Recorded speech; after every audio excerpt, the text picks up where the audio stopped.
ஒரு மனிதன் மரணித்து விட்டால் அவனை உறவினர்கள் எல்லாம் தூக்கிச் செல்கிறீர்கள். அவரை கொண்டு போய் அடக்கிவிட்டால் அத்தோடு நீங்கள் அவனை விட்டும் பிரிந்து விடுகிறீர்கள். ஆனால் அந்த மனிதனை விட்டும் பிரியாதது எது தெரியுமா? நபிகள் நாயகம் ஸல்லல்லாஹு அலைஹி வஸல்லம் அவர்கள் சொன்னார்கள், அந்த மனிதன் சாலிகான பிள்ளைகளை பெற்றெடுத்திருந்தால் அந்த பிள்ளைகள் செய்கிற ஒட்டுமொத்த இபாதத்திலும் பெற்றோர்களுக்கு பங்குண்டு.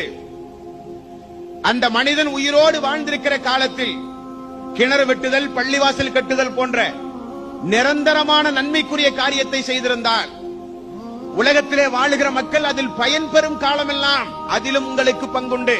நாயகம் ஸல்லல்லாஹு அலைஹி வஸல்லம் அவர்கள் சொன்னார்கள், மரணித்து போன நபர்களுக்கு நாம தொழுதா அந்த கூலி அவர்களுக்கு கிடைக்காது, நாம நோன்பு வச்சா அந்த கூலி அவர்களுக்கு கிடைக்காது, நாம தர்மம் செஞ்சா அந்த கூலி அவர்களுக்கு கிடைக்காது. அவரவர்களுக்கு உரிய கூலி அவரவர்கள் உலகத்தில் வாழும் போது செஞ்சுக்கணும். பெற்றோர்களுக்கு மட்டும் விதிவிலக்கு என்று நபிகள் நாயகம் ஸல்லல்லாஹு அலைஹி வஸல்லம் அவர்கள் கூறியிருக்கிறார்கள்.